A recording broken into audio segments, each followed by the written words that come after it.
Bismillahirrahmanirrahim. Students, my name is Ahmed Nadeem and I am your teacher for statistics. Statistics Part 2 यानी second year के दूसरे lecture के साथ आज हम स्टार्ट करेंगे। आज का जो टॉपिक है वो रिग्रेशन से ही रिलेटेड है।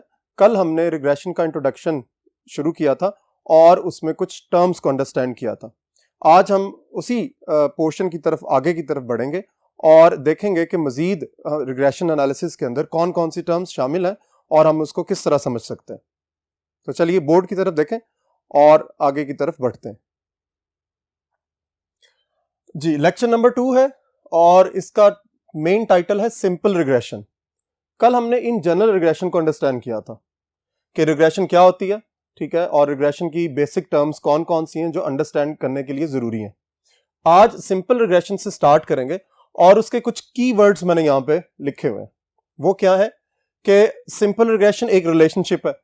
तो जरा गौर कीजिए, कल जब हमने स्टार्ट किया था तो क्या हुआ था कि रिग्रेशन को हमने रिलेशनशिप से ही शुरू किया, कि स्टार्टिंग जो थी हमारी वो रिलेशनशिप से थी। तो आज भी चूंकि ये सिंपल रिग्रेशन एक्चुअली रिग्रेशन का एक पार्ट है तो इसलिए हम इसको स्टार्ट वहीं से कर रहे हैं, रिलेशनशिप।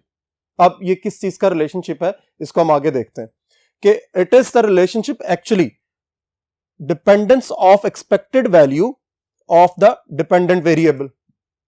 यानी सबसे पहले डिपेंडेंस है किस चीज की? Dependence expected value of dependent variable. ये जो इंडिपेंडेंट और डिपेंडेंट वेरिएबल है ये आप लोगों ने अपनी प्रीवियस क्लासेस में अंडरस्टैंड किया हुआ इसका कॉन्सेप्ट, ठीक है। कल भी हमने थोड़ा सा इसको अंडरस्टैंड किया था कि एक ऐसा वेरिएबल जिसकी वैल्यूज को हम खुद से लेट कर सकते हैं, हम सपोज कर सकते हैं, वो इंडिपेंडेंट वेरिएबल होता है। और जो वैल्यूज इंडिपेंडेंट वेरिएबल की वजह से आ रही होती हैं उसको हम डिपेंडेंट वेरिएबल कहते हैं, ठीक है। ये जनरल एक कॉन्सेप्ट है उसका। अब so dependence of expected value of dependent variable, ठीक है। यानी अब ये किस चीज के ऊपर डिपेंड कर रहा है? ऑब्वियसली हम यहां पर कहीं ना कहीं आगे जाकर इंडिपेंडेंट वेरिएबल की बात करेंगे। कब? जब दो वेरिएबल्स इन्वॉल्व होंगे, टू वेरिएबल्स की सिचुएशन होगी। यानी अब आपने याद रखना है कि स्टैटिस्टिक्स के अंदर जब दो वेरिएबल्स इन्वॉल्व होंगे, ठीक है, यानी स्टैटिस्टिकल रिलेशनशिप के अंदर दो वेरिएबल्स जब इन्वॉल्व होंगे, अब उस इन्वॉल्वमेंट के अंदर, उस इन्वॉल्वमेंट में आप देखेंगे कि दो वेरिएबल्स आमतौर पे कौन कौन से होंगे? एक होगा डिपेंडेंट वेरिएबल और दूसरा होगा इंडिपेंडेंट वेरिएबल। आमतौर पे हम ये देखते हैं कि जब भी दो वेरिएबल्स की बात होती है तो उसमें से एक इंडिपेंडेंट वेरिएबल होता है और एक डिपेंडेंट वेरिएबल होता है। सो वो यही वाली बात हो रही है कि जब भी रियल लाइफ में स्टैटिस्टिक्स के अंदर दो वेरिएबल्स इन्वॉल्व हों किसी सिचुएशन में और हम उनका रिलेशनशिप देख रहे हैं, ठीक है, यानी अंडरस्टैंड करना, ये वाइस वर्सा हो रहा है कि रिलेशनशिप है दो वेरिएबल्स का, ठीक है। कौन कौन से? डिपेंडेंट और इंडिपेंडेंट वेरिएबल्स। इन दोनों वेरिएबल्स की सूरत में जब ये वाली सिचुएशन क्रिएट हो जाए, यानी dependence of expected value of dependent variable, तब क्या होगा? हमारे पास उस रिलेशनशिप को हम क्या कहेंगे? Simple regression.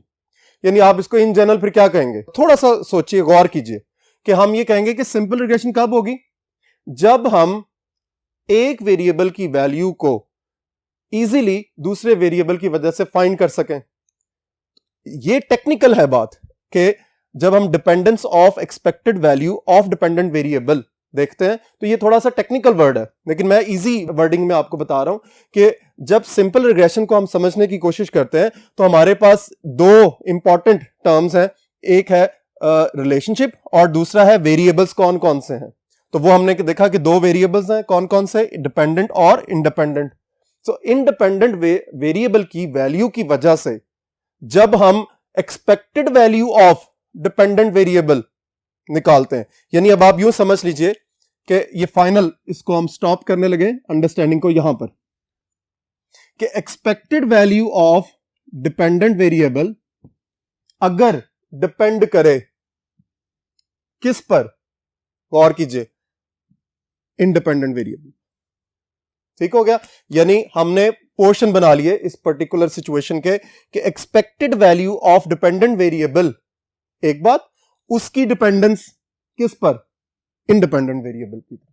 सो इसका मतलब भी हुआ आप इन जनरली एक्सप्लेन कैसे करेंगे, किसी को भी बताना हो तो क्या कहेंगे, हाँ जी इंडिपेंडेंट वेरिएबल है, उसकी वजह से जब हम expected value of dependent variable calculate कर लेते हैं या ऐसे रिलेशनशिप को डिफाइन कर लेते हैं, बता देते हैं, तो हम क्या कहते हैं उसको? Simple regression.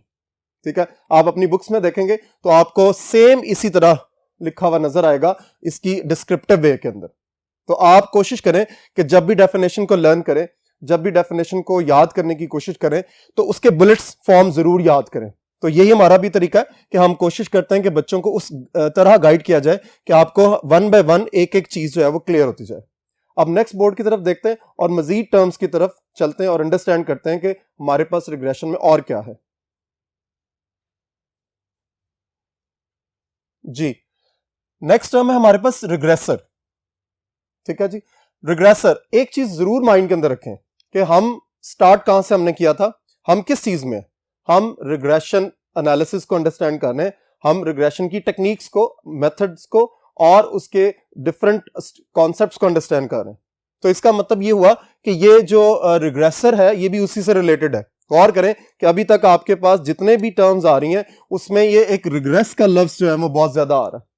ठीक है, सो रिग्रेसर को हमने इन बुलेट्स में अंडरस्टैंड करना है। वो क्या है? सबसे पहले रिग्रेसर को याद रखना है कि इज अ वेरिएबल। ठीक है जी, वन क्या है वो कि ये एक वेरिएबल है। नंबर टू पर कि वो कैसे फॉर्म्स होता है, कैसे बनता है, किस तरह उसको हम अंडरस्टैंड कर सकते हैं। Forms the basis of estimation.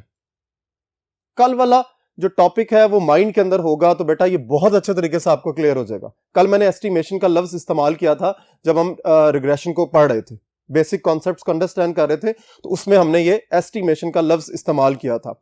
आज हम थोड़ा सा और आगे की तरफ जा रहे हैं, यानी एस्टिमेशन के साथ साथ प्रेडिक्शन भी हो, यानी एक ऐसा वेरिएबल जो कि एस्टिमेशन या प्रेडिक्शन की फॉर्म्स को बेस कर दे, बना दे। यानी हम ये कह लें कि जिस तरह रियल लाइफ के अंदर कोई शख्स बहुत ज्यादा तरक्की करता चला जा रहा है, लेकिन अगर आप उसकी लाइफ को स्टडी करें, आप उसकी लाइफ को देखें, उसकी बायोग्राफी पढ़ें, तो कोई ना कोई एक जगह होती है जहां से उसने अपनी तरक्की को स्टार्ट कर दिया था, तो वो उसकी बेस होती है। ठीक है, वो उसका बेसिक पॉइंट है जो वहां से लेकर वो आगे की तरफ मूव करता चला गया, यानी एक टर्निंग पॉइंट आप कह सकते हैं। तो यहां पर भी यही है कि एक ऐसा वेरिएबल जो क्या करे, बेस बना दे, किसके लिए? एस्टिमेशन और प्रेडिक्शन की। किस चीज की वो हम बाद में देखेंगे। अभी आप सिर्फ ये देखिए कि एक ऐसा वेरिएबल विच इज रिस्पॉन्सिबल, जिसकी वजह से क्या होता है, बेस बन जाती है किसकी? एस्टिमेशन और प्रेडिक्शन की। ठीक है जी, अब वो क्या चीज है?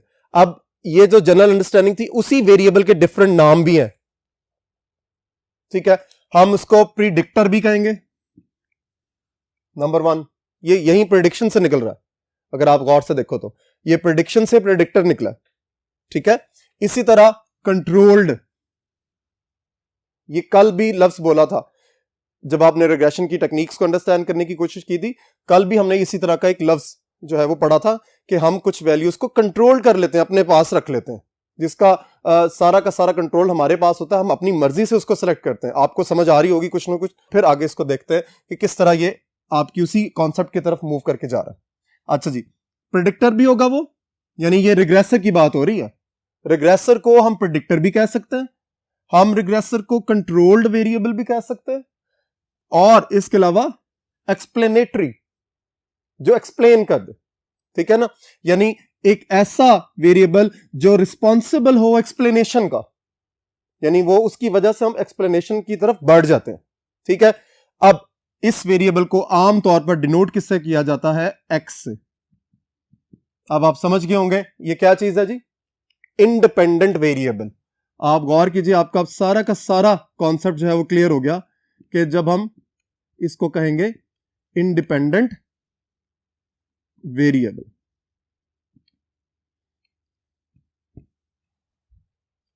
इंडिपेंडेंट वेरिएबल को बोलने की वजह से अब आपका कॉन्सेप्ट जो है वो अच्छे तरीके से अंडरस्टैंड हो गया कि actually regressor is also called independent variable.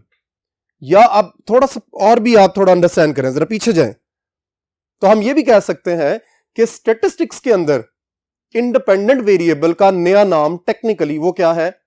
Regressor. ठीक है जी। यानी आप जो इंडिपेंडेंट और डिपेंडेंट वेरिएबल का कॉन्सेप्ट पहले पढ़ते हुए आ रहे हैं, उसमें से एक इंडिपेंडेंट वेरिएबल का नया नाम स्टैटिस्टिकल टर्म्स के अंदर क्या है? रिग्रेसर। ठीक है। उसी रिग्रेसर को हम प्रिडिक्टर भी कहते हैं, प्रिडिक्ट करने वाला। ठीक है। कंट्रोल्ड, ठीक है, जिसकी वजह से हम बाकी वैल्यूज को एक्सपेक्ट कर सकते हैं। और एक्सप्लेनेटरी, ठीक है, जिसकी वजह से दूसरा वेरिएबल जो है वो एक्सप्लेन हो सकता है। सो ये तीन नाम बड़े इंपॉर्टेंट है।